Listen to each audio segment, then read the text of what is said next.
Thank you guys for joining me on another video. This is Dr. LaHue. We are talking about Take Back Your Marriage by William Doherty, and we're talking about the importance of each marriage being a part of a larger community, or each marriage finding themselves in a larger community and being connected to community. Now, this works out great for people like myself that work in churches because it becomes an opportunity for us to sell church to you, and I don't want to do that. I think that the community that supports your marriage could be larger or different than a church.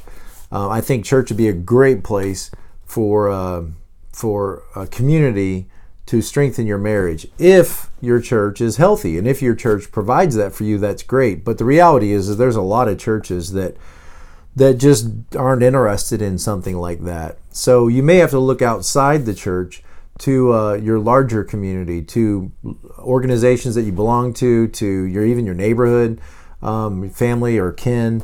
But I think the point that is made isn't where that community exists, that it is a church or your synagogue or something, just that every marriage needs external support, because we're living in a culture that is antagonistic against marriage and that has that consumer-oriented mindset, which is a theme that runs throughout this book, that if you're not satisfied in any way, that you ought to just cut your losses, you ought to shake the dust from your feet and move on. And the point of this chapter is that if you were surrounded by a community of people that loved you enough and loved your marriage enough to stand up and fight for your marriage when maybe you don't have the strength to do that yourself, that could be a great support for your long-term success of your marriage. So one of the things he likens marriages to is like the big oak tree in the center of town, you know, where the gazebo is and the marching band plays and your town has their parades. That great big giant oak tree, that when you uproot that oak tree, it takes more than just the roots with it. It takes a lot of the community, a lot of the ground with it. And like it or not, our marriages are tied in with other people's marriages. Our kids are their kids' friends. And so when our marriage fails, when your marriage fails, it doesn't just affect you and your wife or you and your husband. It affects also your kids, but then all of the other stakeholders that are a part of supporting your marriage. And so it's something that all of us ought to work together to protect. One of the things he mentions in this chapter is that every divorce is a death of a small civilization. Marriage is not just the private relationship of two individualistic people, but in this consumer-oriented society, but it's a bond between two people who are a part of a larger community. And so I think we've really lost that sense. We tend to think of our marriages as islands unto themselves, that whatever we do doesn't really have any effect on other people. And besides, I've got people in my life who are saying, they cheer me on, I should do what makes me happy. But, you got to kind of wonder, do those people really have your best interest in mind? Are they just telling you what you want to hear at the moment? Are they really friends of your marriage? And so wouldn't it be great if there was a group of people that knew you and your spouse well enough that they could speak truth into your marriage and help you during those times when maybe you don't want to help yourself, or maybe when you're at odds with each other, they could come in and help mediate and help negotiate a peaceful settlement. And that's really what we're talking about, is a community around you that is going to support your marriage and support you through the difficult times of your marriage. So the problem here is a cultural assumption that we live our marriages largely by ourselves. Instead of community-based marriage, we have solitary marriages. And so the sad reality is that if you guys stay together or split up, it may not mean a lot of difference to people. As long as you're happy and as long as you seem adjusted, then what business is it of mine? What difference is it of mine? And so what's interesting is, like, other relationships that are intimate relationships, we don't mind necessarily talking to people about, but something about marriage keeps us from really sharing what's going on in our lives. You could be a new mom, for example, or a new dad, and if you had questions about maybe your child's sleep patterns or or staying up with colic in the night, or changing diapers, or formula versus natural. All of those things are very intimate questions, but it seems like with child rearing, that we don't mind opening up and sharing as much as we do about marriage. The same people that would talk openly about nursing versus bottle feeding may then never feel at ease or comfortable enough to say, let's talk about how we should do marriage. Let's talk about the way my husband and I are relating to one another. And what from your experience could you say that could help us better relate to each other? It's kind of like the way we deal with money.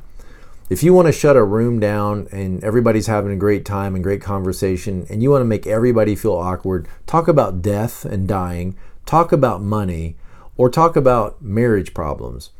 I mean, people might snicker and giggle when you mention that you and your wife are having problems, but it makes people very uncomfortable.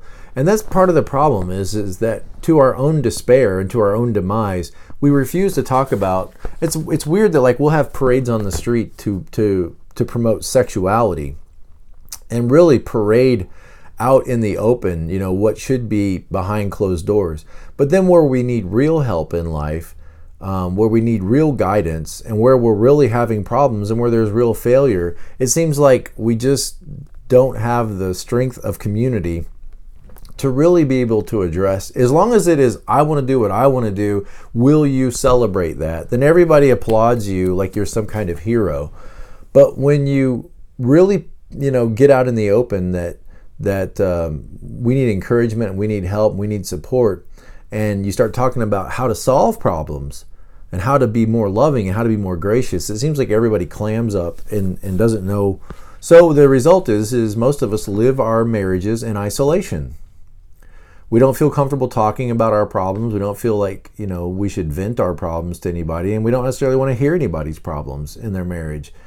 Unless we're just kind of have some kind of twisted or demented about us that we just enjoy people's suffering. But the real, let's talk openly, and let's talk about our shortcomings and our failures, and let's talk about our need and how to support each other. Even the church that worships together, doesn't want to necessarily have these kinds of conversations, doesn't want to be known, and doesn't want to know others at this level. And that can be rather frustrating because the price that's paid is people suffer because of it, and marriages suffer because of it. So we may begin our marriages with lots of support from our family and friends. We go through the wedding ceremony and everybody says, yes, we're going to be there. We're going to, support you guys, and we hope you have a lot of well-wishing. But then, actually who's walking beside your marriage? Chances are you and your mate as a couple are open about your marriage with exactly no one. That's a quote from the book. And one of the results of that is we don't realize how common our problems are. So you think your marriage must be in the bottom 10% of all marriages, because how could anybody, put up with this kind of nonsense? And so you go around frustrated thinking that you're accepting some bad deal, and that consumer mentality, kicks in, and you start thinking that your marriage must be in the bottom 10% of all marriages. And what you fail to realize is that your marriage is probably in the 50% of stagnant marriages. Probably most marriages are where your marriage is. You may think, man, everybody else looks so happy. Well, they look happy, just like you look happy. You look content, but you don't really tell people what's going on in your marriage, and nobody else is either. And so there's this false front that people have these great marriages, and that they're so, compatible, and that they found this secret, and that they, don't have any problems, and they get along so well. And then you go back to your marriage and think, well, I guess we must be just the problem couple, in our church or in our town or in our community. And what you don't realize is every couple is having challenges, and every couple is learning how to navigate through those challenges. And so you're probably in the 50% or the 60% of just regular marriages trying to adjust to one another and be supportive of each other. But you don't know that. And the fact that you don't know that causes you to suffer in silence and to suffer alone. And so a lot of us don't have access to healthy married couples to mentor us. Maybe your parents have split up, or maybe they're on the other coast and you don't have a lot of involvement. And they may be the last people that you want to talk about these things with. Maybe you don't feel comfortable sharing the intimate, private details of your life because they would just become annoying about it. And they would become, they would start to pry. And then every conversation would be in areas that you're not comfortable them talking about. So you don't go to anybody. And when you don't go to anybody, it's like being sick. You don't go to any doctor, and the flu just hangs on and on and on, when it might be remedied if you went to somebody who could offer you some kind of direction and some kind of support. So most couples are suffering alone in their distress, without community, without support, without help. Meanwhile, at the same time, feeling a pressure to keep up fake, false appearances for their friends. So this can be a big contrast to try to live in. Suffering under what is, but trying to pretend that we're something that we're not. And couples can only do that for so long, until finally somebody says, I'm done. I'm tired of being fake. I'm tired of not being true. I'm tired of... And rather than going and getting help to prevent this, it kind of just ends up, either fizzling out or in an explosion. And either way, the marriage comes maybe sometimes to a unfortunate demise. So when couples are in distress, there should be a village that comes in and offers support. But if the village isn't aware or doesn't care, because everybody's in it for themselves, they don't see the overall value of every marriage doing well, the couple will go without help. And our culture is all too individualistic and too oriented toward privacy and autonomy. So what can you do? Well, maybe you could start being honest in your own marriage with each other. Or maybe you could start, speaking truthfully with others and taking a little bit of a risk. Start by just, maybe you could start by just praising other people for what you see good in their marriages. Maybe that could get the ball rolling. If you are around, let's say, a younger couple and they're talking nicely to each other and they're treating each other with respect and love, you might just point that out and say, hey, you know what? I noticed the way you guys are interacting, and I think it's great.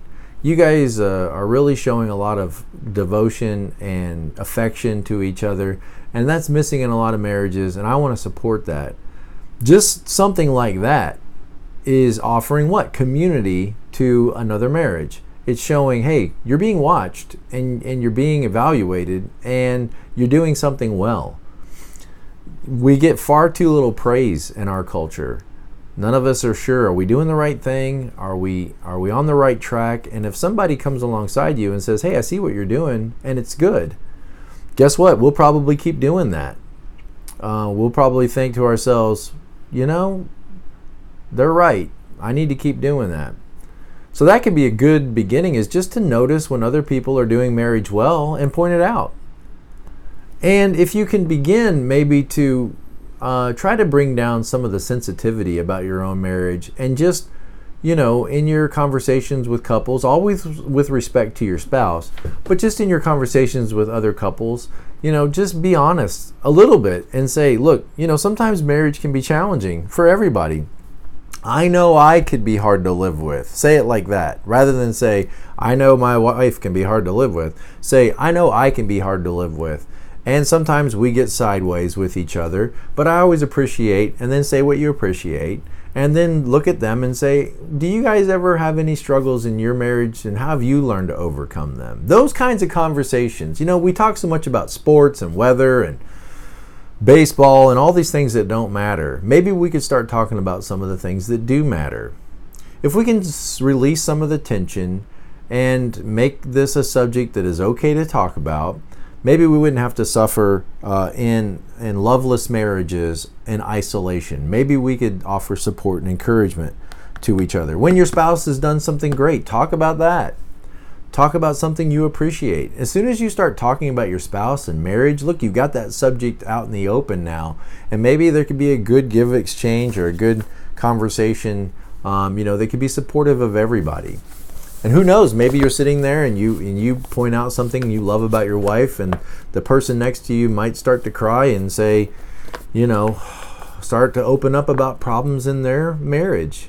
And you've just given permission. You've given permission for the community to share in each other's lives about this important subject. So one last quote that I wanted to read from this section.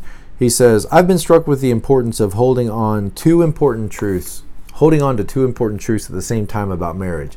On the one hand, marriage is a wonderful spiritual and physical bond between two human beings. Great, we got that. Marriage is a wonderful spiritual, physical bond between two human beings and a central undergirding for human community. So we got that. There's the stability, there's the encouragement, there's the reason we're fighting for this. Okay, and then here's the second truth he says. On the other hand, it is a flawed human relationship between two limited people who struggle against powerful forces to make their love last. I think that's just a very healthy way to think about marriages, that they are worth fighting for on the one hand because they undergird society, they undergird community, they are worth our time and effort. And then the second truth is it will take our time and effort. It will take fighting for. It's not just worth fighting for, but it will require fighting against your own desires and needs and passions and wills and your own consumer mindset to offer care, love, and demonstrate that love. And the problem is we're flawed. None of us do this perfectly. We kind of go in starts and stops, and we are at best inconsistent. And so we've got to be patient with each other. We've got to be respectful with each other. And wouldn't it be better if we could do this in such a way that we could talk openly with others and find their love and support and concern? And that's the point of the chapter. Thank you guys for watching this video. I hope it helps you. As always, like, comment, and subscribe. And I'll see you next time. Thanks.